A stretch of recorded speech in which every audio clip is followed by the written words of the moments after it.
Hello दोस्तों, against the God episode 25 को आज समझाया जाएगा, तो चलिए शुरू करते हैं। एक बार जब वह मुकदमे के मैदान में प्रवेश कर गया तो यह अज्ञात होगा कि वह कब वापस आएगा। लिटिल फेयरी की वर्तमान स्थिति के साथ उसके पास रहने का एकमात्र तरीका ये था कि उसकी हृदय वाहिकाओं को यूं चे की गहन ऊर्जा द्वारा संरक्षित किया जाए। यदि वह उसे यहाँ अकेला छोड़ दे और अकेले मुकदमे के मैदान में प्रवेश कर जाए तो वह किसी भी समय अचानक मर सकती है। यदि यह आपका निर्णय है तो मुझे हस्तक्षेप करने का कोई अधिकार नहीं है, लेकिन आपको ये जानना होगा कि उसे अपने साथ लाने के बाद न केवल परीक्षण की कठिनाई 1 गुना बढ़ जाएगी, बल्कि आपको लगातार उसकी रक्षा करने की भी आवश्यकता होगी। यह न केवल मन को विचलित करने वाला होगा, आपको उसकी जीवन रगों की रक्षा के लिए अपनी गहन ऊर्जा का एक हिस्सा भी विभाजित करना होगा। यह एक बेहद नासमझी भरा निर्णय है। मुझ पर बुरा मत मानना, मुझे मत ले जाना। छोटी परी की पलकें हल्की सी कांपने लगीं और उसकी आवाज, जो हल्की हवा की तरह धीमी थी, उसके होठों के बीच से बाहर निकल गई। यून चे नीचे झुक गई, उसकी आंखों के भावों को देखा और धीरे से बोली, तुम मेरे लिए ऐसे निकले। मैं एक आदमी हूँ, एक आदमी के रूप में मैं तुम्हें इस तरह कैसे पीछे छोड़ सकता हूँ? आदमी? मुझे किसी आदमी की सुरक्षा की जरूरत नहीं है। छोटी परी के होंठ भयानक थे और उसके द्वारा बोले गए हर एक शब्द ने उसकी ताकत को बहुत कम कर दिया था। इस मामले में आपका कोई कहना नहीं है। जैसे ही नन्ही परी ने हल्की कराह निकाली, यून चे ने उसे एक बार में उठाया और ट्रायल ग्राउंड के गेट की ओर चल दिया। पुरुषों को अस्वीकार करने और उन्हें अनावश्यक मानने के आपके पास अपने कारण हैं, लेकिन एक आदमी के रूप में मैं इस बारे में अधिक जानता हूं कि क्या है पुरुषों को जो कार्रवाई करनी चाहिए। आपको जो वर्तमान है उसके बारे में न तो कुछ सोचने की जरूरत है और न ही कुछ बोलने की। मैं केवल ये चाहता हूं कि आप जीवित रहें, चाहे कुछ भी हो जाए। जब मैं परीक्षण पास कर लूंगा और आपकी ताकत बहाल कर दूंगा, उस समय चाहे आप मेरी निंदा करना चाहें, मुझे मारना चाहें या ये कहना चाहें कि मैंने आपको गले लगाया और बिना कुछ कहे आपका अपमान किया, आपकी अनुमति, कुछ भी ठीक है। लेकिन अब आपकी ताकत बहाल होने से पहले आपका सब कुछ मेरे द्वारा तय किया जाएगा। अपनी बात समाप्त करने के बाद लिटिल फेयरी को बोलने और मना करने का कोई और मौका दिए बिना वह लिटिल फेयरी को लेकर ट्रायल ग्राउंड के टेलीपोर्टेशन फॉर्मेशन में तेजी से घुस गया। जैसे ही यून चे ने लिटिल फेयरी को ले जाते हुए कदम रखा, टेलीपोर्टेशन फॉर्मेशन गायब हो गया। थोड़ी देर के बाद प्राइमेडियल एजियो ड्रैगन की खींची हुई आवाज धुंधली पहाड़ी गुफा में गूंज उठी। हाहा, कितना अच्छा नौजवान है। यद्यपि रक्त और मृत्यु की एक आश्चर्यजनक आभा उसकी आत्मा में व्याप्त है, चरित्र और साहस को मापने का ये चरण वह पूरी तरह से पारित हो गया। यह एक सूखी और बंजर पहाड़ी भूमि थी। बाहर की ओर देखने पर आसपास का वातावरण खड़ी ढलान वाले पहाड़ों से भरा हुआ था, जो बादलों के समुद्र को भेद रहे थे। घिरी हुई पर्वत श्रृंखला ने इस क्षेत्र को घेर लिया, जिससे ये स्थान एक अपरिहार्य और अलग थलग भूमि में बदल गया, जहां उत्सर्जित प्रकाश किरणों का आधा हिस्सा भी अवरुद्ध हो गया। यूं चे, जो ट्रायल के गेट से होकर इस जगह में दाखिल हुए, ने आसपास के माहौल को देखा और भौहें चढ़ा दी। वह जिस मंच पर खड़ा था वह बहुत छोटा था। यह इतना छोटा था कि वह अपनी वर्तमान स्थिति में मंच के अंतिम छोर को भी देख पा रहा था। चबूतरे की लंबाई 1.25 किलोमीटर से अधिक न थी और चौड़ाई बमुश्किल 100 मीटर थी। चारों ओर पहाड़ थे, इसलिए चलने के लिए मूल रूप से कोई सड़कें नहीं थीं, और सभी पर्वत शिखर बादलों के भीतर छिपे हुए प्रतीत होते थे। यहाँ तक कि अगर कोई उनमें से किसी एक के शीर्ष पर चढ़ने के बारे में भी सोचे तो ऐसा करना बिल्कुल असंभव था। मुझे मुक्त करें, नन्ही परी, जो उसके आलिंगन में थी, ने कमजोर आवाज निकाली, और यहाँ तक कि उसका दाहिना हाथ, एकमात्र अंग जिसे वह स्वतंत्र रूप से हिला सकती थी, थोड़ा संघर्ष कर रही थी। यून चे को पता था कि उसे इसकी आदत नहीं है, या सटीक रूप से कहें तो उसे पुरुषों के साथ संपर्क से बिल्कुल नफरत थी। वह घुटनों के बल बैठ गया, एक हल्का गुलाबी रंग का कंबल निकाला और फर्श पर बिछा दिया। उसके बाद उसने छोटी परी को उस पर बिठाया और धीरे से कहा, आपको चिंता करने की जरूरत नहीं है। जब तक यह अत्यंत आवश्यक न हो, मैं तुम्हें यूं ही नहीं छूऊंगा। वर्तमान में हम पहले ही ड्रैगन गॉड के परीक्षण मैदान में प्रवेश कर चुके हैं। इससे कोई फर्क नहीं पड़ता कि आप इच्छुक हैं या नहीं। हमारी वर्तमान नियति पहले से ही पूरी तरह से जुड़ी हुई है। यदि हम इस परीक्षण को सफलतापूर्वक पार कर लेते हैं तो हम दोनों जीवित रह सकेंगे और जबरदस्त लाभ भी प्राप्त कर सकेंगे। अगर हम असफल हुए तो हम दोनों मर जाएंगे। लेकिन हमारी असफलता से पहले आपको निश्चित रूप से मरने के बारे में नहीं सोचना चाहिए और खुद को जीवित रखने के लिए कड़ी मेहनत करनी चाहिए, ठीक है?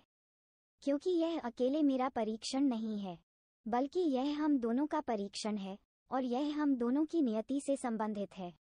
मुझे आशा है कि आप मुझे ताकत दे सकते हैं और खुद को आशा दे सकते हैं, न केवल जीवित रहने में सक्षम होने की आशा कर सकते हैं, बल्कि अपनी गहरी नसों और शिरोबिंदु को पूरी तरह से ठीक कर सकते हैं और यहाँ तक कि सीधे सम्राट प्रोफाउंड दायरे में प्रवेश कर सकते हैं। छोटी परी के पास बचपन से ही शीर्ष पर पहुंचने की योग्यता थी और उसी उम्र का कोई भी व्यक्ति उसके खिलाफ खड़ा होने में सक्षम नहीं था। वह अभी अधेड़ उम्र की नहीं हुई थी, लेकिन सम्राट प्रोफाउंड दायरे से पहले ही आधा कदम दूर थी। मूलतः उसने अपना अधिकांश जीवन प्रशंसा पाने और सम्मान पाने में बिताया। उसे उन ऊंचाइयों पर खड़े होने की आदत थी जहां कोई सपने में भी नहीं सोच सकता था और शक्तिशाली रूप से, गर्व से दूसरों को नीची दृष्टि से देखता था। लेकिन अब एक छोटी लड़की की तरह उसे यूं चे द्वारा सांत्वना दी जा रही थी। उसे न तो इसकी आदत थी, न ही वह ये बताने में सक्षम थी कि वह वर्तमान में किस तरह की भावना महसूस कर रही है। उसने अपनी आंखें बंद कर लीं और कोई उत्तर नहीं दिया, लेकिन उसके दिल में मौत का विचार बहुत देर पहले ही चुपचाप गायब हो चुका था। वास्तव में तुमने मेरा कंबल लेकर दूसरी लड़की को दे दिया। क्या तुम्हें डर नहीं लगता कि मैं क्रोधित हो जाऊंगा? चमेली ने थोड़ा चिड़चिड़ाते हुए कहा। जैस्मीन, तुम्हारा दिल इतना बड़ा है तो तुम इतनी छोटी सी बात पर तो हंगामा नहीं करोगी। एक बार जब मैं ब्लू विंड इंपीरियल सिटी लौटूंगा तो मैं निश्चित रूप से आपके लिए एक बेहतर खरीदूंगा। चमेली ने ठंडी सांस ली। हम्फ, जब आप अपने जीवन को बरकरार रखते हुए ब्लू विंड इंपीरियल सिटी में लौटने में सक्षम होंगे तो हम इस बारे में फिर से बात कर सकते हैं। आपने वास्तव में इस महिला को सुनवाई के मैदान में लाने पर जोर दिया था। मैं सचमुच नहीं जानता कि आप क्या सोच रहे हैं। न केवल कठिनाई बढ़ेगी, आप निश्चित रूप से उसकी वजह से विचलित हो जाएंगे। ये ड्रैगन भगवान का परीक्षण है। इसकी कठिनाई का स्तर आपके लिए कल्पना करना असंभव है। मेरी वर्तमान स्थिति में मैं अपनी ताकत का एक औंस भी उपयोग नहीं कर सकता। आप अपने दम पर हैं। चमेली की आवाज कड़वाहट से भरी हुई थी। उसकी नज़र में यूं चे का लिटिल फेयरी को मुकदमे के मैदान में लाने का निर्णय निस्संदेह मौत चाहने वाला कदम था। लेकिन यूनचे के साथ बिताए एक साल में उसके व्यक्तित्व को समझने के बाद उसका ये कदम उसके लिए जरा भी अप्रत्याशित नहीं था। ऊपर के आसमान में प्राइमेडियल एजियो ड्रैगन की आवाज अचानक गूंज उठी। ड्रैगन भगवान के परीक्षण मैदान में आपका स्वागत है। 2 युवा इंसान। इस ट्रायल में कुल 3 चरण होंगे। अभी आप दोनों जहां हैं वहीं पहला चरण होगा। आपके सामने ही एकमात्र प्रवेश द्वार है जहां दूसरा चरण आयोजित होगा। इस स्थान पर सभी स्टोन ड्रैगन योद्धाओं को हराएं और प्रवेश द्वार स्वाभाविक रूप से खुल जाएगा। मैं आप दोनों को शुभकामनाएं देता हूं। जैसे ही प्राइमेडियल एजियो ड्रैगन की आवाज गायब हो गई, यूचे के सामने मिट्टी पीली रोशनी की 2 गेंदें अचानक चमकने लगी। यूचे ने तेजी से एक कदम आगे बढ़ाया और अपने दोनों हाथों से उसने ओवरलॉर्ड की विशाल तलवार को क्षैतिज रूप से अपने सामने घुमाया। डॉट, पीली रोशनी बिखर गई और यूचे की आंखों के सामने 2 आकृतियां दिखाई दी। उनके शरीर किसी औसत व्यक्ति से भिन्न नहीं थे, लेकिन वे पत्थर से तराशे हुए प्रतीत होते थे और अविश्वसनीय रूप से दृढ़ दिखते थे। उनके सिर आधे मानव और आधे ड्रैगन जैसे दिखते थे। वे एक ओर एक पत्थर का भाला और दूसरी ओर एक पत्थर की ढाल पकड़े हुए थे, जबकि उनकी भावशून्य आंखें यूनचे पर मजबूती से टिकी हुई थीं। क्या ये वही स्टोन ड्रैगन योद्धा हैं जिनके बारे में प्रिमोडियल एजियो ड्रैगन ने बात की थी? यूचे के दिल में सतर्कता बढ़ गई, लेकिन तुरंत बाद उसका दिल शांत हो गया, क्योंकि उसे 2 स्टोन ड्रैगन योद्धाओं से निकली ताकत की आभा से किसी भी प्रकार का भय महसूस नहीं हुआ। उनकी ताकत संभवतः सच्चे गहन क्षेत्र के चौथे स्तर पर है। आपके समान, चमेली ने कहा। दो स्टोन ड्रैगन योद्धाओं ने सीधे युनचे की ओर बढ़ना शुरू कर दिया था। उनके शरीर भारी प्रतीत हो रहे थे, क्योंकि उनके दौड़ते कदम असाधारण रूप से बहरे कर देने वाले थे।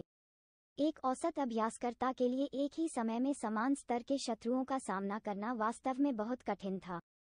हालांकि युनचे के लिए यह मूल रूप से थोड़ा भी डराने वाला नहीं था, क्योंकि वह, जिसके पास एक ही शरीर में 4 महान दिव्य क्षमताएं थीं, एक ही स्तर के विरोधियों को एक पल में पूरी तरह से खत्म कर सकता था। युनचे ने 2 स्टोन ड्रैगन योद्धाओं के पास आने का इंतजार किया और अपनी तलवार घुमाई, जो स्टोन ड्रैगन योद्धाओं के पास मौजूद भालों से भी लंबी थी। जब पहले स्टोन ड्रैगन योद्धा ने अभी अभी अपना भाला उठाया था और हमलावर मुद्रा अपनाई थी, युनचे की तलवार पहले ही पत्थर के भाले पर टकरा गई थी, जिससे वह तुरंत टुकड़ों में टूट गया था। फिर, बिना कोई गति खोए, उसकी तलवार उसकी कमर में जा घुसी। हालांकि, इस बिंदु पर भी, तलवार के पीछे की शक्ति कम होने का कोई संकेत नहीं था, क्योंकि वह दूसरे स्टोन ड्रैगन योद्धा के शरीर को तोड़ते हुए हवा में घूमती रही। 2 स्टोन ड्रैगन योद्धाओं के टूटे हुए शरीर फर्श पर पड़े रहे और फिर, प्रकाश की चमक में पूरी तरह से गायब हो गए। युनचे ने केवल एक ही बार घुमाया था और केवल एक सांस के समय में उसने 2 स्टोन ड्रैगन योद्धाओं और एक पत्थर के भाले को नष्ट कर दिया। ये कहना बिल्कुल भी अतिशयोक्ति नहीं होगी कि ब्लू विंड एम्पायर के भीतर पूरी युवा पीढ़ी में युनचे के समान स्तर का दूसरा व्यक्ति ढूंढना असंभव था, जो ऐसा करने में सक्षम हो। एक ही स्तर के 2 विरोधियों को तुरंत हराने के बाद युनचे ने इस वजह से आराम नहीं किया। ये ड्रैगन भगवान का परीक्षण था, तो यह इतना आसान कैसे हो सकता है? यदि परीक्षण की कठिनाई केवल इसी स्तर पर होती, तो परीक्षण में भाग लेने वाले पिछले 129 लोगों में से सभी के लिए अपनी जान गंवाने का कोई मतलब नहीं होता। ज़ेंग टिल्डा युनचे द्वारा 2 स्टोन ड्रैगन योद्धाओं को हराने के बाद 3 सांस भी नहीं बीते थे कि उसके सामने रोशनी की 4 पीली गेंदें अचानक चमकने लगीं, और ठीक उसके बाद 4 स्टोन ड्रैगन वॉरियर्स, बिल्कुल पहले जैसी ही आकृतियों के साथ, युनचे की ओर बढ़ते हुए उन्होंने अपने भाले उठाए। हालांकि संख्या बढ़ाकर 4 कर दी गई, लेकिन इन स्टोन ड्रैगन योद्धाओं की ताकत में कोई बदलाव नहीं आया और वे अभी भी युनचे के समान स्तर पर थे, जो ट्रू प्रोफाउंड दायरे का चौथा स्तर था। युनचे ने एक कदम आगे बढ़ाया, उसकी भारी तलवार ड्रैगन की पूंछ की तरह घूम गई, और एक जोरदार धमाके के साथ 4 स्टोन ड्रैगन योद्धा, जिनका वजन कम से कम कई 100 किलो था, दूर उड़ गए। जब वे उतरे तो वे चारों अनगिनत टुकड़ों में बिखर गए। 4 स्टोन ड्रैगन योद्धाओं को फिर भी तुरंत समाप्त कर दिया गया। एक भारी तलवार का अत्याचार और हमले की सीमा एक लंबे भाले की तुलना कभी नहीं की जा सकती थी।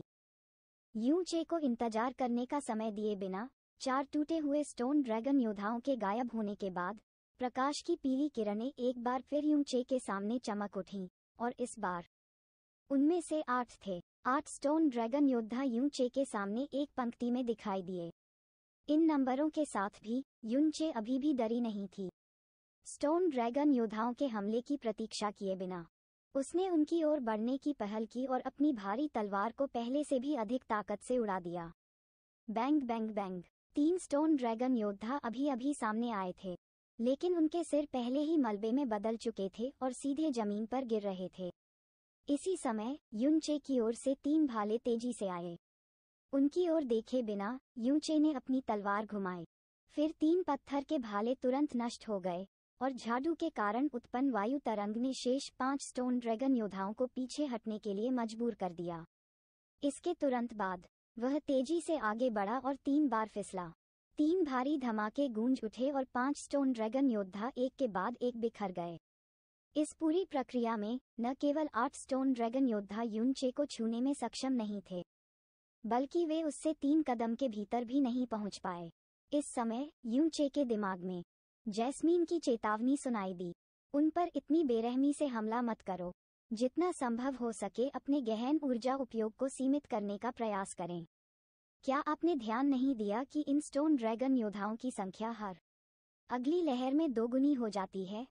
पिछली कुछ लहरों में, निश्चित रूप से इनकी संख्या और भी अधिक होगी। मुझे पता है। युनचे ने सिर हिलाया। पहली लहर में 2, दूसरी लहर में 4 और तीसरी लहर में 8 थे। इस पैटर्न का अनुसरण करते हुए अगली लहर में निश्चित रूप से उनमें से 16 होंगे और उसके बाद अगली लहर में 32 और फिर 64 होंगे। एक ही स्तर के विरोधियों के खिलाफ लड़ना, और यहाँ तक कि एक ही समय में उनमें से 1 दर्जन के खिलाफ लड़ना, अगर यह कोई और था तो यह निश्चित रूप से निराशा होगी। लेकिन मेरे लिए यदि उनमें से 100 भी एक ही समय में आ जाएं, तो भी मैं एक भी छोड़े बिना उन सभी को मार डालूंगा, यू चे ने गंभीरता से कहा। जैसे ही वह ये कह रहा था, पीली रोशनी एक बार फिर उसके सामने चमकी और 8 नए स्टोन ड्रैगन योद्धा प्रकट हुए। एमेन, उनमें से 8 ही क्यों हैं? क्या वास्तव में 8 की सीमा है? अपने दिल में यू चे थोड़ा आश्चर्यचकित हुआ। जब वह हमला करने के लिए आगे बढ़ने वाला था तो अचानक उसे लगा कि कुछ गड़बड़ है, क्योंकि इन स्टोन ड्रैगन योद्धाओं की आभा न केवल उसके सामने मौजूद थी, बल्कि वह उन्हें अपने पीछे भी महसूस कर सकता था। उसने अपनी पटरियां रोक दीं और तेजी से घूमने लगा। वह 8 भालेधारी स्टोन ड्रैगन योद्धाओं को भी पीछे से आते देखकर चौंक गया, और वे वर्तमान में छोटी परी की ओर बढ़ रहे थे, जो फर्श पर लेटी हुई थी। आप मौत को दावत दे रहे हैं। क्रोधित होकर युन चे बिजली की गति से वापस भागा, एक ड्रैगन की तरह। उसकी तलवार के घुमाव ने एक तूफान ला दिया, जिससे लिटिल फेयरी के पास आ रहे सभी स्टोन ड्रैगन योद्धाओं को पीछे धकेल दिया गया, और फिर वह तेजी से लिटिल फेयरी की ओर चला गया। लेकिन इस बार उसने उनसे मुकाबला करने की पहल करने की हिम्मत नहीं की, बल्कि वह लिटिल फेयरी के पक्ष में खड़ा रहा और एक के बाद एक उन पर हमला करने वाले स्टोन ड्रैगन योद्धाओं को नष्ट कर दिया। लेकिन इससे पहले कि वह अपने सामने वाले लोगों से निपट पाता, पीछे के 8 स्टोन ड्रैगन योद्धा एक साथ उनकी ओर आ धमके। ऐसा लग रहा था कि उन्हें यू चे की कमजोरी का पता चल गया था, क्योंकि उनके सभी लंबे भाले छोटी परी की ओर बढ़ गए थे, जिसे फर्श पर लिटा दिया गया था।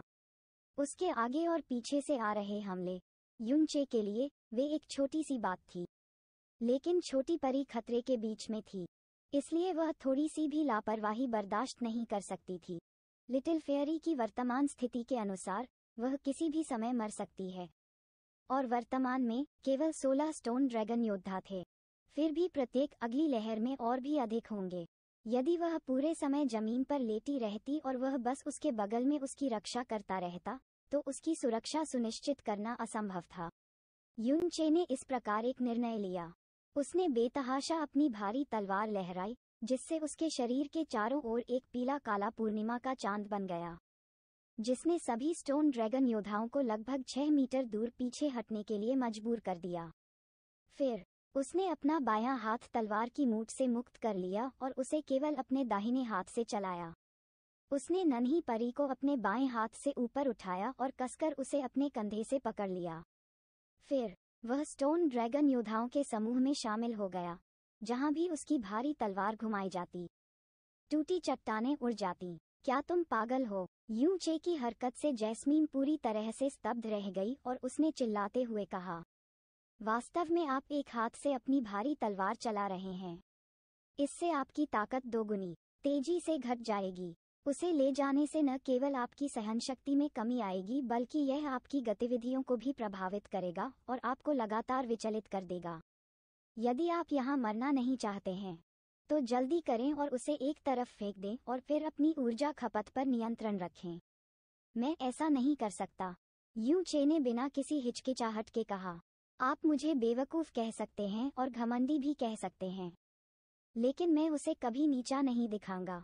यदि आप उसकी जगह होते तो मैं भी आपको कभी किनारे नहीं करता। जैसा कि उन्होंने कहा था, यू चे की भारी तलवार पहले ही 6 अर्धचंद्राकार घुमा चुकी थी और सभी 16 स्टोन ड्रैगन योद्धाओं को चकनाचूर कर चुकी थी। चमेली। यू चे के शब्द जैस्मीन की कई नसों में से एक में चुभ गए और उसने अब कुछ नहीं कहा। इस अवधि के भीतर स्टोन ड्रैगन योद्धाओं की 5वीं लहर को बुलाया गया। कुल 32 स्टोन ड्रैगन योद्धा एक चक्राकार संरचना में प्रकट हुए और युन चे को घेर लिया। मेरी परवाह मत करो, छोटी परी हमेशा जागती रहती थी और वह वर्तमान परिस्थिति को स्पष्ट रूप से समझती थी।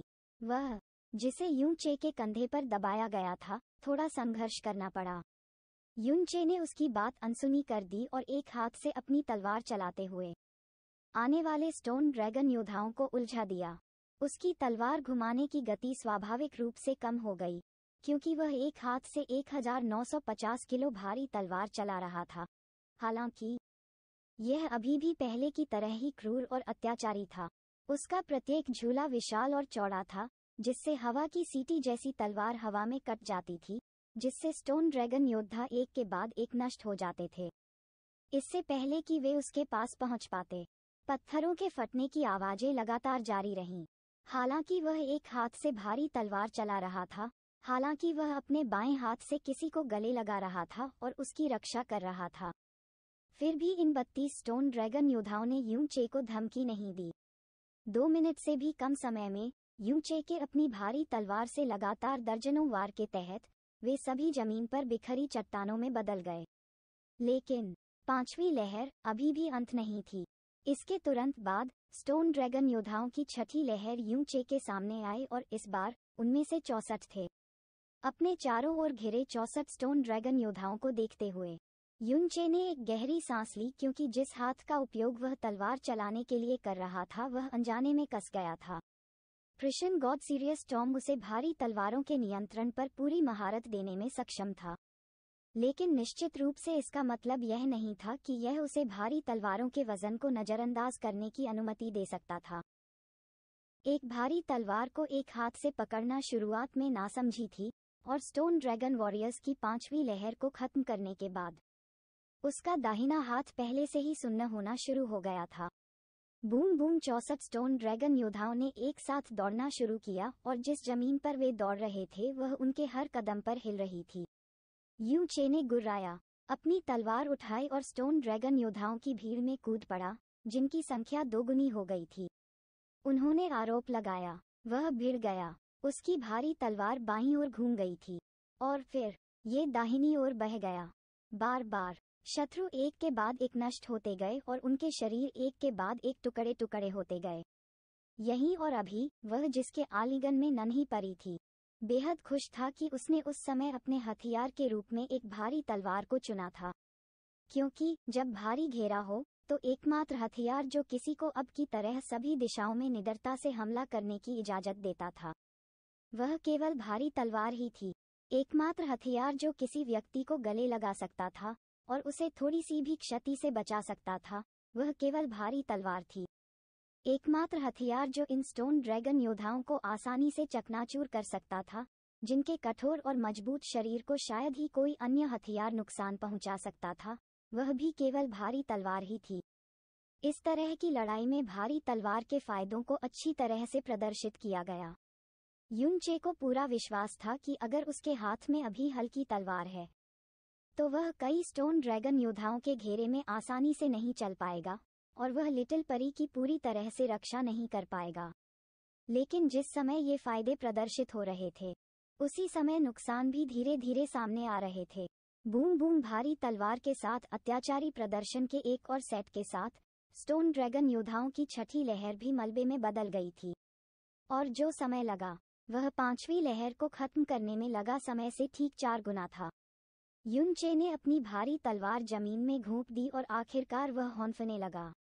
जैस्मीन के आदेश के तहत युंग चे ने कभी भी अपनी भारी तलवार को स्काई पॉइजन पल में नहीं रखा था और हमेशा इसे अपनी पीठ के पीछे रखा था ताकि इसके वजन का अभ्यस्त हो सके। हालांकि इससे कोई फर्क नहीं पड़ता कि किसी को इसकी आदत कैसे पड़ जाती है। इसका निश्चित रूप से यह मतलब नहीं है कि इसे पूरी तरह से नजरअंदाज किया जा सकता है, क्योंकि वह 1950 किलो का वजन हमेशा रहेगा। ये न तो घटेगा न ही खत्म होगा। छठी लहर अभी भी अंत नहीं थी। जियन जियन युंग चे के चारों ओर बड़ी संख्या में प्रकाश की पीली किरणें चमकीं और कुल मिलाकर 128 स्टोन ड्रैगन योद्धाओं की आकृतियां दिखाई दीं। और इन स्टोन ड्रैगन योद्धाओं में भी बदलाव आया था। उनके हथियार अब केवल लंबे भाले नहीं थे, पीछे स्टोन ड्रैगन योद्धा थे जिन्होंने अपनी ढालें त्यागने का फैसला किया था और 2 लॉन्ग स्वॉर्ड और 2 लॉन्ग ब्लेड का इस्तेमाल कर रहे थे। उनमें से 100 से अधिक। एक ही समय में एक ही स्तर के 100 से अधिक दुश्मनों का सामना करना और ऊर्जा की बड़ी खपत के बाद भी यह एक परीक्षण कैसे हो सकता है? यह मूलतः दुरुपयोग है। मुझे लगता है यह शायद आखिरी लहर होनी चाहिए। यू चे ने ऐसा सोचा था। उसकी शुरुआती उखड़ी हुई सांसें नियंत्रित होने के बाद पहले ही शांत हो चुकी थी। उसने एक इंटरमीडिएट प्रोफाउंड रिकवरिंग पैलेट को अपने मुंह में डाला और अपने बाएं कंधे को समायोजित किया ताकि वह लिटिल फेयरी पर अपनी पकड़ को थोड़ा मजबूत कर सके। फिर उसने एक हाथ से जमीन से भारी तलवार निकाली और सामने की ओर कर दी। इस प्रकार एक हाथ वाले व्यक्ति और 100 योद्धाओं के बीच भयंकर युद्ध शुरू हुआ। लंबी तलवारें और लंबे ब्लेड चलाने वाले स्टोन ड्रैगन योद्धा न केवल हथियार के मामले में भिन्न थे, यहाँ तक कि उनकी गति भी भाला चलाने वाले स्टोन ड्रैगन योद्धाओं की तुलना में स्पष्ट रूप से तेज थी। वे सामने की ओर दौड़े और तलवारों और ब्लेडों की छाया ने युनचे को घेर लिया। अब तक युनचे को वास्तव में जिस बात से सांत्वना मिली थी वह ये थी कि इन स्टोन ड्रैगन योद्धाओं के पास कोई दीर्घकालिक गहन कौशल नहीं था। उसकी भारी तलवार के प्रभाव के कारण वे उसके करीब नहीं आ पा रहे थे, जिसका मतलब ये भी था कि मूल रूप से वे उसे और छोटी परी को कोई नुकसान नहीं पहुंचा पा रहे थे। अन्यथा उनकी दुर्दशा निस्संदेह कई गुना अधिक कठिन होगी। हालांकि इस स्थिति के बने रहने की शर्त ये थी कि वह अपने झूलों की आवृत्ति को बनाए रखे, लेकिन उसकी बढ़ती ऊर्जा खपत और उसकी बाह में बढ़ती थकान की भावना के संयोजन के साथ उसकी भारी तलवार की गति और उनकी क्रूरता का स्तर स्पष्ट रूप से गिर रहा था। इससे उसकी हर स्विंग के बाद और भी बड़ी खुलैयां और खामियां पैदा होती हैं। बैंग बैंग बैंग विस्फोटों की एक श्रृंखला में 5 स्टोन ड्रैगन योद्धा जो एक साथ हमला करने आए थे, भारी तलवार के अर्धचंद्राकार झूले के साथ उड़ गए। लेकिन अपनी ताकत लगाने से धीरे धीरे बढ़ती थकावट के कारण जब युनचे अपनी तलवार वापस ले रहा था तो उसकी मुद्रा अचानक एक पल के लिए असंतुलित हो गई। इसलिए एक स्टोन ड्रैगन योद्धा का लंबा भाला उसकी तरफ से जोर से आया और युनचे की कमर में बेरहमी से घुस गया। खून बिखर गया और स्टोन ड्रैगन योद्धा के भाले की नोक भी तुरंत टूट गई। बाहरी हिस्से पर गहन ऊर्जा का एक सुरक्षात्मक आवरण और बुद्ध के महान मार्ग द्वारा लाई गई कठोरता को जोड़ते हुए। हालांकि इस जोर से थोड़ा सा खून बह गया, लेकिन इससे कोई गंभीर क्षति नहीं हुई। हालांकि ये युनचे को खतरे का भारी एहसास कराने के लिए पर्याप्त था। हाँ, युनचे की तलवार के एक ही वार से पास के स्टोन ड्रैगन योद्धाओं को धराशायी कर दिया गया। फिर उसने अचानक अपना दाहिना हाथ उछाला और भारी तलवार हवा में फेंक दी। इसके तुरंत बाद उसने जल्दी और धीरे से लिटिल परी को दाहिनी ओर ले जाया और उसकी दाहिनी बांह से उसे कसकर पकड़ लिया। उसके बाएं हाथ ने नीचे उतरती हुई भारी तलवार को पकड़ लिया और एक ही झटके में उसने ऐसी चीख निकाली जो एक उग्र अजगर की दहाड़ के समान थी। बाहों की अदला बदली के साथ उसके दाहिने हाथ की सुन्नता अंततः थोड़ी कम हो गई। हालांकि वह अपने बाएं हाथ से इतनी आज़ादी से भारी तलवार नहीं चला सका, लेकिन उसके घुमावों की आवृत्ति और उनके पीछे की शक्ति थोड़ी बढ़ गई। हालांकि ऊर्जा खत्म होने की दर स्पष्ट रूप से उस समय की तुलना में तेज थी जब उसने इसे अपने दाहिने हाथ से चलाया था। स्टोन ड्रैगन योद्धा युनचे की ओर एक साथ झुंड में आए और वे भी उसके द्वारा एक साथ बिखर गए। यदि ये स्टोन ड्रैगन योद्धा नहीं होते बल्कि वास्तविक जीवित इंसान होते तो युनचे का पूरा शरीर निश्चित रूप से पहले ही ताजे खून से रंगा होता। फिर उनका बायां हाथ भारी लगने लगा, धीरे धीरे अस्थिरता की स्थिति तक पहुंच गया। उसने एक बार फिर भारी तलवार अपने दाहिने हाथ में लौटा दी, जिससे सुन्नता थोड़ी कम हो गई थी, और करीबी लड़ाई जारी रखी। इस लहर को साफ करने में उन्हें जितना समय लगा वह पिछली लहर की तुलना में बहुत अधिक लंबा था। इस हद तक कि उन्हें ये भी नहीं पता था कि उन्होंने कुल कितना समय इस्तेमाल किया। जब अंतिम स्टोन ड्रैगन योद्धा को नष्ट कर दिया गया, जब उसने आखिरकार अपनी भारी तलवार जमीन पर घोंप दी और जब उसके दाहिने हाथ ने उसकी मूठ छोड़ दी, तो राहत की अनुभूति मूल रूप से ऐसी थी मानो वह स्वर्ग में उड़ रहा हो। हु युनचे का पूरा चेहरा लाल हो गया था। वह बहुत बुरी तरह हौंफ रहा था और उसके माथे पर पसीने की गर्म बूंदें इतनी महीन थीं कि वे बारिश की बूंदों की तरह लग रही थीं। नन्ही परी, जो उसकी छाती के सामने झुकी हुई थी, स्पष्ट रूप से कांपती बांह को अपने ऊपर महसूस कर सकती थी। ज़ेन टिल्डा युनचे को अपनी भारी तलवार छोड़ने के 3 सांस भी नहीं बीते थे कि उसके चारों ओर और भी अधिक संख्या में पीली रोशनी चमक उठी। प्रकाश की इन किरणों के कारण युनचे की उखड़ती सांसें अचानक रुक गईं। उसने जबरदस्ती अपना सिर उठाया। अचानक अपनी दाहिनी बांह कांपना बंद कर दिया और भारी तलवार की मूठ को मजबूती से पकड़ लिया। 8वीं लहर 256 स्टोन ड्रैगन योद्धा। इस मुकदमे को अब मुश्किल नहीं बल्कि बेहद क्रूर और नर्क के समान क्रूर बताया जा सकता है। इस क्रूरता के भीतर न केवल किसी को उतने ही गहरे स्तर के दुश्मनों का सामना करना पड़ता था, और न केवल बड़ी मात्रा में ऊर्जा समाप्त करने के बाद दोगुने दुश्मनों का सामना करना पड़ता था, बल्कि सबसे भयावह बात ये थी कि सफाई के बीच का समय, एक लहर और अगली लहर की उपस्थिति, समय की 5 सांसों तक भी नहीं पहुंची। इसने परीक्षण लेने वाले व्यक्ति को सांस लेने और ठीक होने या यहाँ तक कि अपनी चोटों को ठीक करने का मौका भी नहीं दिया।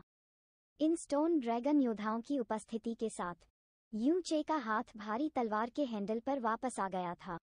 उनकी अभिव्यक्ति शांत थी, लेकिन उनकी पुतलियां स्पष्ट रूप से थोड़ी सिकुड़ गई थीं। वास्तव में एक और लहर थी।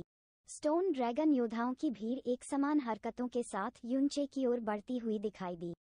यूनचे ने समूह से परे देखा और समूह के पीछे वह स्टोन ड्रैगन योद्धाओं को देखकर चौंक गया, जिनके शरीर लंबी धातु श्रृंखलाओं से उलझे हुए थे, जिसमें प्रत्येक धातु श्रृंखला के दोनों सिरों पर गेंद के आकार के पत्थर के हथौड़े लटके हुए थे।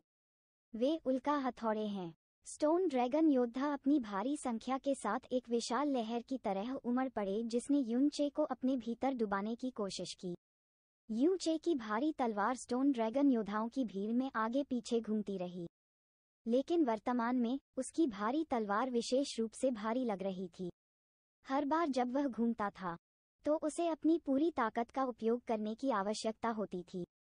भीड़ में सबसे आगे स्टोन ड्रैगन योद्धा एक के बाद एक गिर रहे थे, जबकि पीछे उल्का हथौड़ों को ले जाने वाले स्टोन ड्रैगन योद्धा भी तेजी से आ रहे थे। Swish swish swish. 5 से 6 उल्कापिंड अलग अलग दिशाओं से यूनचे और छोटी परी की ओर उड़े, जो उसके आलिंगन में थी।